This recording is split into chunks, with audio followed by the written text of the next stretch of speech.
Hello YouTube, this is Morgan, Airspeed Prime here at my next Airspeed's Avatar Rewatch video. This one's going to be for Book 3 Fire Episode 4, Sokkas Master, animated by JM Animation.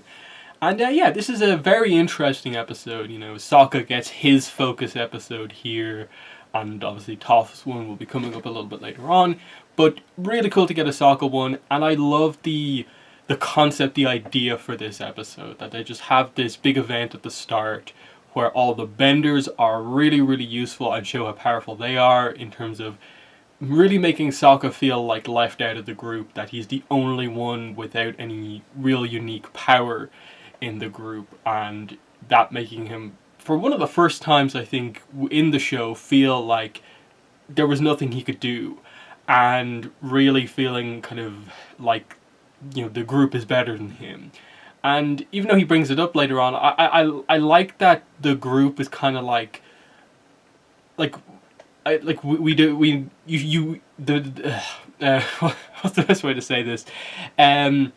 Just the idea that the group, they say to him, like, we don't know how you're feeling, but you should know we don't see you that way. And I like the wording on that, that it was just this case of, like, none of us actually see you that way. It may feel like to you we're just doing all this stuff and it makes you feel down, but none of us see you that way. You're an important member of the group.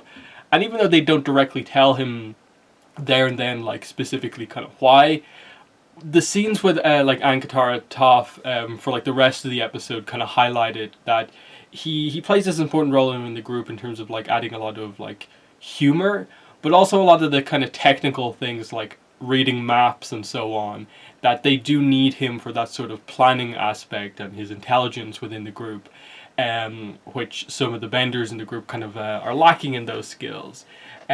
So I kind of like that you know, in the episode where he spends most of it away from the group, you know, training on his own with Piandao, the rest of the group, it's kind of highlighting the little subtle moments, you know, that they really miss Sokka if he wasn't a member of the group. That even though, you know, a lot of that stuff wasn't related to like his fighting skills, they just highlight that, you know, he adds a lot of stuff to the group in other ways. But the core of this episode is kind of getting Sokka to a point where he can be effective in fighting, in that as much as you've seen him kind of grow and progress over the previous 2 seasons, in that for sure he's proved himself to be pretty skilled in battle, in that it's not like he's been, you know, really badly injured at really any point in the series, or like really just made, apart from like the very early episodes where he's maybe been completely outclassed, his experience in these little battles along the way has definitely, you see that he has good experience in these fights and knows how to handle himself quite well, and that there's been moments where like he steps like in front of one of the benders and like blocks like an arrow or like a shot of something with his club, and then kind of continues on with the fight. The only thing he was, I suppose, lacking was that apart from, you know, the boomerang at times, he wasn't very good on like offense. He didn't often like threaten characters too much himself, in the same way that like an Aang, Katara, or Toph can with their bending. So focusing on him becoming a sword master was actually a really cool thing, that like you just say, oh, Sokka's going to be an expert with the sword going forward. Now that's going to make him a threat, because he now isn't really using like a blunt weapon, he's using like a bladed weapon. That immediately means that, like, from an animated perspective, like kind of kids focused series perspective, he can use that to cut open things and be useful in that sense. But also, you know, if they ever come across other non-bender fighters, he can really kind of put them on the, you know, the back foot. Even benders, he can put them on the back foot, because no one wants to get cut by a sword. And especially if you're going to have Sokka be much more skilled than he was before, it makes him a threat in the fights. And I like that, you know, in a way this episode didn't go overboard. It didn't just immediately turn Sokka into this kind of beast with the sword. That they really went out of their way to tell you that Sokka as a character isn't naturally skilled at any sort of like martial arts or sword fighting forms. That's probably the weakest aspect of him as a swordsman, is just pure technical fighting. If it came to one-on-one duels in a specific arena with no like no way to take advantage of like the you know, settings or stuff like that in a more confined area, he probably would lose a lot of the fights he comes up against. We see that in the comic Sword Bending, which is set more towards the end of book 3, but still highlights the issue of like Sokka is outclassed by anyone much more skilled with swords. In that case, it is Zuko. And the idea being that someone like a Jet was also probably outclass Sokka as he is right now. In that, like, you know, they all use pretty good swords, so you can't just assume that Sokka's sword would cut through them. So very much emphasizing that, in a way, the reason Piandao even agrees to train Sokka in the first place, and then what he admires about Sokka, that he basically says, you know, I've taught you everything I can right now, the rest you have to learn on your own, is that Sokka was, you know, overly humble almost in a way, like doubting himself completely, and he liked that compared to everyone else that had come to ask for his training. Just the fact that we have someone coming in here, I'm not sure if I am good enough, but then along the way proving that actually, you know, here's someone who really thinks for themselves. They aren't going to just like do everything the way I tell them to do it, agree with everything I say. He's going to do it in his own way, not be overly like super skilled, but take the tasks that I've set them and do it with a completely different angle that maybe even I haven't thought of.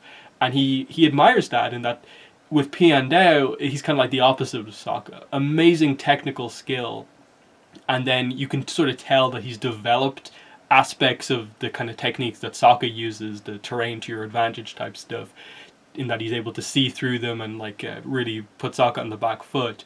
But in a way, like, he doesn't excel at that sort of stuff, whereas Sokka excels at like all of these other aspects of fighting, of like really using his agility to his advantage to run away, using his surroundings as weapons, and so on.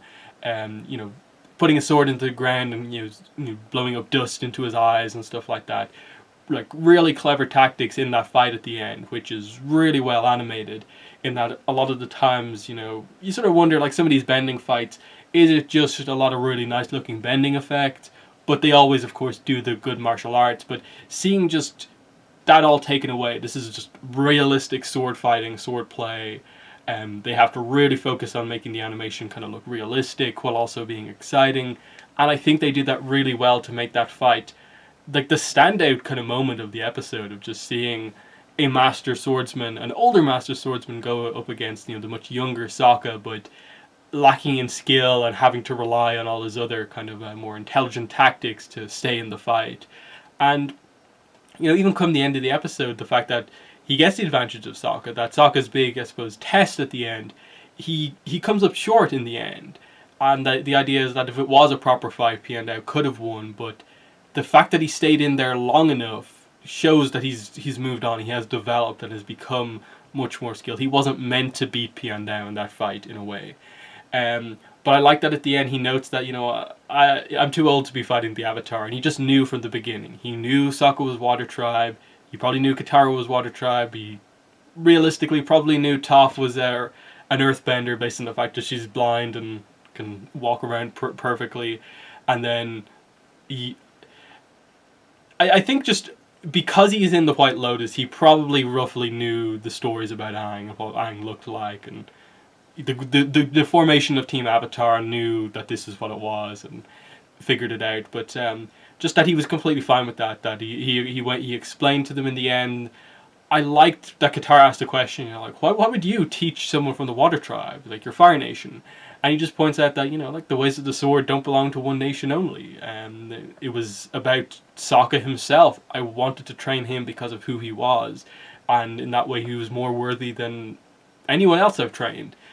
That was a complete White Lotus thing, in that he never reveals to them in this episode that he's White Lotus. But just his statements, him handing them a White Lotus tile at the end, and then his door having the White Lotus kind of effect on it, you know, showed you that this is someone who is aware of the importance of, like, acknowledging aspects of all the different cultures, all the different nations, and what drives individual people. In that he probably encounters a lot of people who maybe, you know, I suppose, like, the misinterpretation of the true kind of a philosophy of firebenders, you know, it being about power versus it being about willpower. In that he probably encounters a lot of people wanting to become more powerful using the sword rather than, just a drive to learn a skill, which is, I suppose, what Sokka more represents here. Um, but yeah, just really, really solid episode. I wouldn't say it's amazing or one of my absolute favorites, because I think it is a bit overly focused. Like, the only cutaways from the Sokka stuff really is to the couple of comedic scenes with the team as they're missing Sokka, and then the few scenes of Iroh in prison with the guard that comes in, and the idea that he's starting to train, and the reveal at the end that he is like really, really kind of muscled now, and he's kind of preparing for something. And he's keeping it secret from the guard as well. So clearly he's kind of planning his escape attempt and knows that there's going to be an opportunity coming up. And I think that's interesting, because he doesn't speak the entire episode. And it's really just the guard at the end saying to him that, like, you used to be one of the most well-respected, generals of the Fire Nation. Now look what you're like. And him just, like, the fact that, Iroh at this point in time is probably in, like, some of the best shape he's ever been in, but the guard is completely unaware and is being completely, like, tricked by Iroh. So that was a cool little thing. At this point in time, not really knowing where things are going, it's just like, okay, Iroh's preparing for something, but what does it really mean that he's getting into shape, and where are we going here? But yeah, the Sokka stuff is well done in that I think it was absolutely needed heading into, like, the big battles, the invasion, to have Sokka in a position where he is skilled enough now that he can really fight on his own. He's not just going to be like an addition to the group throwing a boomerang or doing the odd thing in a fight. He can now hold his own against, benders because of his experience along the way, and now he has the skill to back up that experience. And I suppose what they then go on to do with him as a character is obviously emphasize more of the leadership qualities that he at times possesses, at times doesn't because of his confidence, but developing that side of him as well. So an important episode for Sokka, I think, for sure. It's just one of those episodes where, like, there's a lot of scenes of just like, oh, here's him doing face painting, here's him doing a sketch of the landscape, here's those random scenes with Piandao's butler Fat, and so on. It's just it's a little bit like too focused on certain things, and I would have actually liked a little bit more focus on sword technique. The episode I think went a little bit too far down the road of kind of saying, like, okay, we've kind of improved Sokka, he has the basics of sword fighting down, but it's all about these other aspects that aren't related to the sword that really is what Sokka's good at. Whereas I actually would have liked to have seen, like, a little bit of, like, the focus on the key aspects of sword fighting from Piandao's perspective, rather than just emphasizing everything else. But yeah, that's I think more or less everything I wanted to say. Last point, I suppose, the meteor, and I suppose the space sword as well. It's very interesting in that, the space sword almost is like one of the biggest takeaways from this episode. It's arguably like the most important thing to come out of this episode. The importance of that sword and how it's kind of really become one of the, like, the really well-known kind of swords from, like, a fantasy setting. Just a pure black sword like that, and the fact that it's made from, like, a meteorite. It's such a cool idea and concept in that they never really emphasize, like, why it's, like, special all that much, in that for sure it seems to be, like, crazy sharp and strong to a degree, in that's what they seem to basically suggest, that it's just a really, really sharp sword, but a lot of that can be just put down to just the fact that who helped him to forge it, it was Piandao, who's, like, one of the master swordsmiths. The other thing is that the fact that it's made out of a meteorite, and then they kind of later go on to basically explain that meteorites are actually, like, the simplest thing for a metal bender to bend. That Sokka's sword is actually much easier for, like, a metal bender to bend than a normal sword. So while it seems like it's, like, this amazing sword, one of the best ever, it has a big weakness of if he ever were to fight metal benders, his sword is actually one of the weaker ones that they'd go up against, because it will be so easy for a metal bender to manipulate. In that, Korra, they basically say, Su Yin explains to Korra and Bolin that, I collect meteorites, And part of that is because meteorites are actually very easy for like beginner metal benders to train with. So I just thought that was quite interesting in that it obviously suggests some level of like kind of they make the joke at the end about is it really Earth if it comes from space, but they obviously haven't explored space all that much in the Avatar world. So is there really anything special about the meteorite beyond just that it has I suppose a unique collection of like impurities and metals in it, and so it probably be just because of that kind of mix of like impurities and all the different stuff that it has compared to normal Earth makes it this really unique and special thing to bend. But the exact properties of it are never really presented all that much. It's just like Sokka has this very unique looking sword that's kind of sharper than most or something like that, and he uses it well. But by the end of the series, he doesn't have it anymore, and it's meant to be this kind of big sacrifice he makes. But in a way, that sacrifice has not really helped Sokka going into the comics, because it now feels like, yes, he still has the good experience, he's still skilled as he is now in the comics, but he hasn't in the comics right now replaced his sword with anything. He hasn't got just a replacement sword of any description. It doesn't seem like he's ever gone out to try and find the space sword. It's just this thing that's almost forgotten with him as a character, and I really want to get back to it, because obviously we're looking at that old Friends poster where we see an older Sokka and he has a sword. Is that the space sword that he's got back, or maybe reforged one, or is it just another sword that he uses instead? When are we going to get to see that again? Because there's been moments where Sokka's fought in the comics right now, where he's been even quite impressive in fights. It's just, I think they're kind of missing something by not having him have a sword and be that threat that he should be.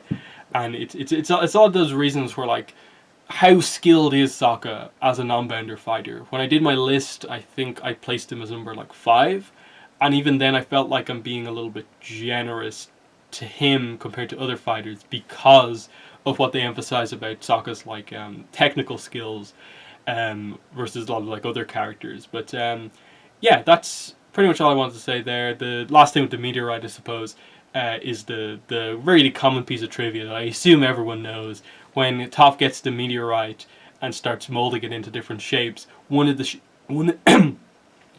shapes that she makes is the Nickelodeon logo, the Splat logo, and she makes the perfect kind of shape of that.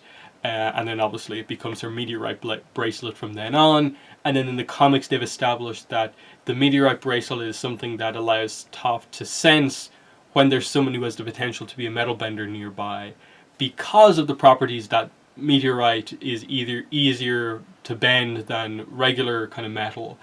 It means that any earthbender who shows like high emotion, and an earthbender who shows high emotion who's able to make the bracelet on Toph's arm shake, it means they have the potential to bend, because with their emotions kind of enhancing their powers, they were able to have an effect on the metal, the meteorite, and that shows Toph, people who can be metal benders. That's how she got the first couple of students into her school in The Promise. That's the explanation, and I assume it becomes some sort of a kind of metal bender detector thing going forward, even though like Sue seems to suggest that most earthbenders have the potential to be metal benders if they, I suppose, practice hard enough and really connect with the earth enough. But I suppose, Toph's method is just like a surefire way to get it, whereas Su Yin is more like, I believe any earthbender can, if they try hard enough, get it. It's always one of those things with Bolin. I suppose benders in general, like, are we ever going to see a bender who can do, metal bending and lava bending?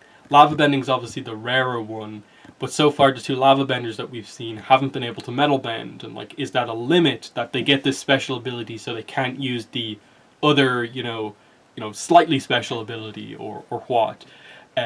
Similarly, like, we've never seen a combustion bender lightning bend. Is that a limit placed on it as well, or what? Or is it just a case of like, for the most part, the people who get the super special techniques focus on that, so they don't need the only slightly special technique. But that's just a different discussion. But yeah, that's my review for Sokkas Master. In the comments, let me know what your thoughts are on the episode, as well as what I had to say about it. But yeah, that's been the video for today. Thanks for watching, and bye.